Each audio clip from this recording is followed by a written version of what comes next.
સત્ય પ્રિય અને મધુર વાણી હોવી જોઈએ, કારણ કે બોલવામાંથી જ બગડે છે અને બોલવામાંથી સુધરે છે બધું. ત્યારે આપણે પણ અનુસંધાન રાખવું જોઈએ.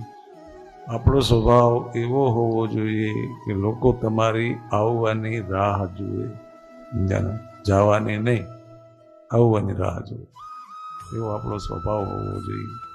સવારે ચાલવું એ ફાયદાકારક છે, પણ દિવસ દરમિયાન ચલાવી લેવું અતિ ફાયદાકારક છે.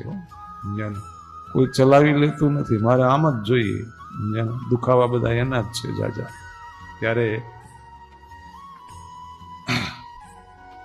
હંમેશા અંજવાળું ફેલાવી શકે એને ફાનસ કહેવાય, અને બીજા માટે જીવી જાણે એને માણસ કહેવાય. બીજાના માટે જીવી જાણે એને માણસ કહેવાય. ત્યારે હીરા પારખું કરતા પીળા પારખાનું સ્થાન ઊંચું છે.